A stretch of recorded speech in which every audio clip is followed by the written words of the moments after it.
माय माऊली नमस्कार. श्रावण मास, आज रविवार. कहाणी आदित्य राणूबाईची अभिवाचन करते. ऐका आदित्य राणूबाई तुमची कहाणी. आटपाट नगर होतं. त्या नगरात एक ब्राह्मण राहत होता. तो नित्य समिधा फूल दुर्वा आणायला रानात जात असे. तिथं नागकन्या देवकन्या वसावसत होत्या. काय ग बायांनो, कसला वसा वसता तो मला सांगा. तुला रे वसा कशाला हवा?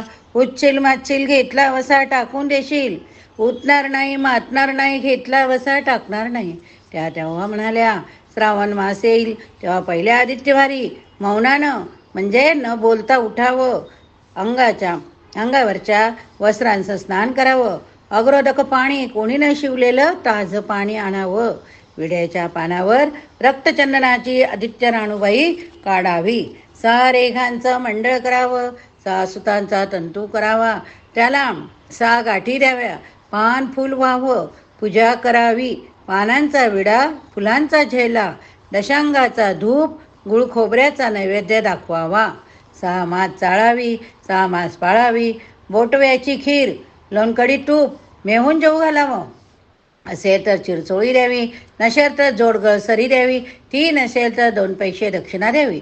आपल्या वसाचं उद्यापन करावं. असा वसा ब्राह्मणानं केला. त्याला सूर्यनारायण प्रसन्न झाला. भाग्यलक्ष्मी आली. तेव्हा राजाच्या राणीनं ब्राह्मणाला बोलावं धाडलं. ब्राह्मण जाते वेळेस भिवू नका, कापू नका. तेव्हा राजाच्या राणीनं सांगितलं, भिवू नका, कापू नका. तुमच्या मुली आमच्या येथे द्या. आमच्या मुली गरीबाच्या तुमच्या घरी कशा द्याव्या? दाशी कराल, भटकी कराल. दाशी करत नाही, भटकी करीत नाही. राजाची राणी करू, प्रधानाची राणी करू. मार्गेश्वराचा मैया आला. ब्राह्मणानं लगीन करून मुली दिल्या. एक राजाची घरी गेली, दुसरी प्रधानाच्या घरी गेली. गेल्या पावली मुलीचा समाचार घेतला नाही. 12 वर्षाने समाचारच ब्राह्मण निघाला. राजाच्या घरी गेला. लेकीनं बसायला पाट दिला. पाय धुवायला पाणी दिलं. बाबा बाबा गुळ खा, पाणी प्या. गुळ खात नाही, पाणी पित नाही. माझी कहाणी करायची आहे, ती तू अगोदर ऐक. तुझी कहाणी ऐकायला मला काही वेळ नाही. राजा पारधीला जाणार, त्याला जेवायला उशीर होईल. तोच त्याचे मनात राग आला. तेथून निघाला, प्रधानाच्या घरी गेला. तिनं पाहिलं आपला बाप आला, म्हणून बसायला पाट दिलं, पाय धुवायला पाणी दिलं. बाबा बाबा गुळ खा, पाणी प्या. गुळ खात नाही, पाणी पित नाही. माझी कहाणी करायची, ती तू अगोदर ऐक. तुझी कहाणी नको ऐकू तर कुणाची ऐकू? घरात गेली. उतरंडीचे 6 मोती आणले. 3 आपण घेतले, 3 बापाच्या हातात दिले. त्यानं मनभावे कहाणी सांगितली. लेकीनं चित्तभावे ती ऐकली. नंतर जेवून खाऊन बाप आपल्या घरी आला. बायकोनं विचारलं, मुलीचा समाचार कसा आहे? जिनं कहाणी ऐकली नाही ती दारिद्र्यानं पिडली, दुःखानं व्यापली. राजा मलकावर निघून गेला. जिनं कहाणी ऐकली होती ती भाग्यानं नांदत आहे. इकडे जी दरिद्री झाली होती तिनं आपल्या लेकाला सांगितलं, मावशीकनं घोर नांदत आहे, तिकडे जा, काही दिलं तर घेऊन ये. पहिल्या आदित्यवारी पहिला मुलगा उठला. तळ्याच्या पायी जाऊन उभा राहिला.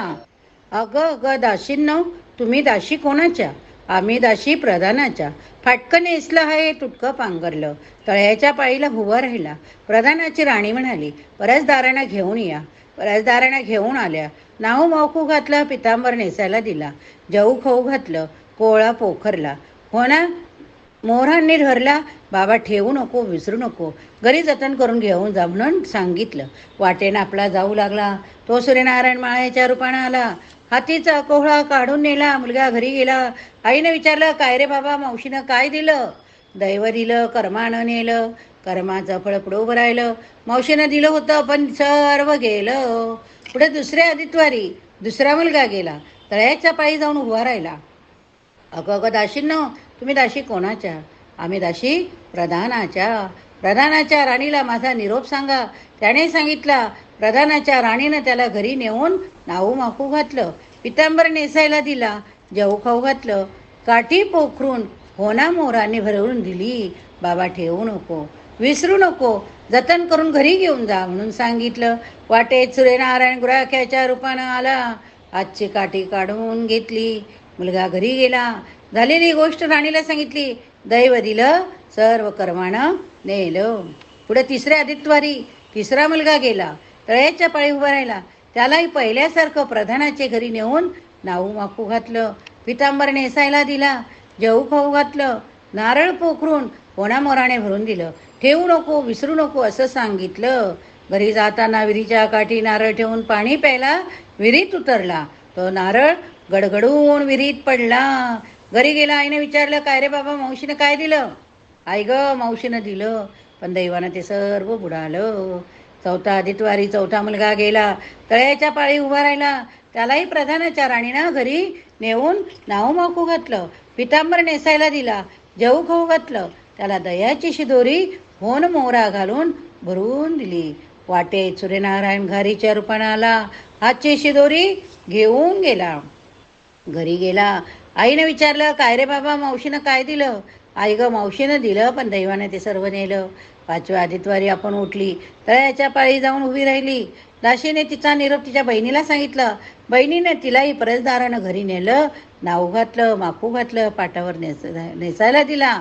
प्रधानाची राणी आदित्यवाराची कहाणी करू लागली. काय वसा करतेस तो मला सांग. बहीण म्हणाली, अगं अगं पापिनी, चांडाणी, बापाची कहाणी ऐकली नाही म्हणून तुला दारिद्र्य आलं. राजाच्या राणीनं विचारलं, याला काय उपाय करू गो? तेव्हा तिनं वसा सांगितला. ती बहिणीच्या घरी राहिली. श्रावण मास आला. सांगितल्याप्रमाणे सूर्यनारायणाची पूजा केली. इकडे राजाला भाग्य आलं. राजानं बोलावं धाडलं. मावशी मावशी, तुला छत्र आली, चांबर आली, पाईक आले, परवर आले. मला रे पापिनीला छत्र कुठली, चांबर कुठली, पाईक कुठली, परवर कुठली? बाबा बाहेर जाऊन दाराशी बघतात. तो राजा बोलावू लागला. राजा आला तशी घरी जायला निघाली. बहिणी बहिणीने एकमेकींना अहेर केले. वाटेनं जाऊ लागली. पहिल्या मजले स्वयंपाक केला. राजाला वाढलं, मुलांना वाढलं, आपलं पान वाढवून घेतलं. तो कहाणीची आठवण झाली. करा करा रे, हका रे, पिटा रे, दंडोरा. नगरात कुणी उपाशी आहे का, याचा शोध करा. उपाशी नाही, काही नाही. वाटेने कोणी विकायला जातो आहे.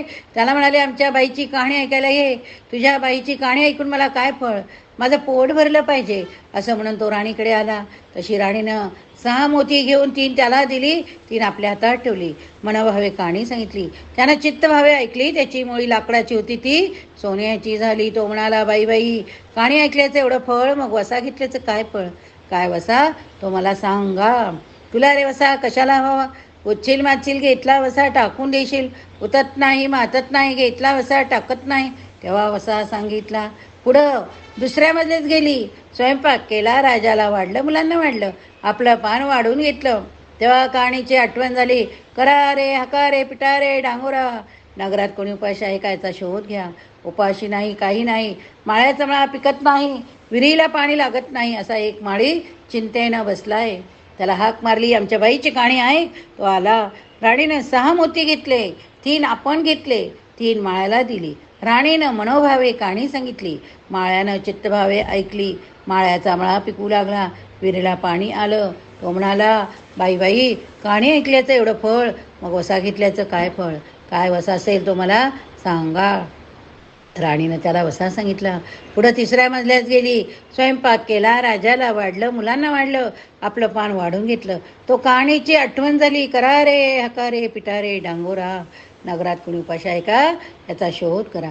उपाशी नाही, काही नाही. एक म्हातारी, तिचा एक मुलगा वनात गेला.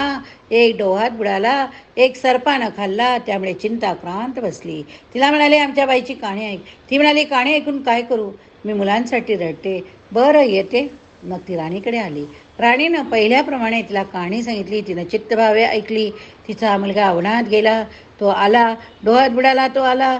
सर्पानं खाल्ला. तो आला. ती म्हणाली, बाई बाई, कहाणी ऐकल्याचं हे फळ, मग वसा घेतल्याचं काय फळ? काय वसा असेल तो मला सांगा. राणीनं तिला वसा सांगितला. पुढं 4थ्या मजल्याला गेली. स्वयंपाक केला. राजाला वाढलं, मुलांना वाढलं, आपलं पान वाढून घेतलं. कहाणीची आठवण झाली. करा रे, हका रे, पिटा रे, डांगोरा. नगरात कोणी उपाशी आहे का? उपाशी नाही, काही नाही. काना डोळा, माशाचा गोळा, हात नाही, पाय नाही, असा एक मनुष्य रस्त्यामध्ये होता. त्याच्या अंगावर तांब्याभर पाणी ओतलं. पालथा होता. तो उताना केला. 6 मोती होते. 3 मोती त्याच्या बेंबीवर ठेवले. 3 मोती आपण घेतले. राणीनं मनभावे कहाणी सांगितली. ती त्यानं ऐकली. त्याला हातपाय आले. देहदिव्य आला. तो म्हणाला, कहाणी ऐकल्याचं एवढं फळ, मग वसा घेतल्याचं काय फळ? काय वसा तो मला सांगा. राणीनं त्याला वसा सांगितला. 5व्या मुक्कामाला घरी आली. स्वयंपाक केला. सूर्यनारायण जेवायला आले. 7 दरवाजे उघडले. लोक अंगाळ पाणी तापवलं. षडरस पक्वांना जेवायला केली. सूर्यनारायण जेवायला बसले. त्यांना पहिल्या घासाला केस लागला. ते म्हणाले, अगं ग, कोण्या पापिनीचा केस? राजाच्या राणीला 12 वर्ष दारिद्र्य आलं होतं. तिनं आदित्यवारी वळचणीखाली बसून केस विंचरले होते. काळ चवाड डोहीचा केस, वळचणीची काडी डाव्या खांद्यावरून वेशीबाहेर टाकून दे. राजाच्या राणीला सूर्यनारायणाचा कोप झाला होता. तसा कोणाला होऊ नये. ब्राह्मणाला, मोळीविक्याला, राजाच्या राणीला, माळ्याला, म्हातारीला, काना डोळा, माशाचा गोळा इतक्यांना जसा सूर्यनारायण प्रसन्न झाला होता तसा तुम्हा हो. ही 60 उत्तराची कहाणी 5 उत्तरी सुफळ संपूर्ण. सूर्यनारायणाला नमस्कार करून कहाणी संपवूया.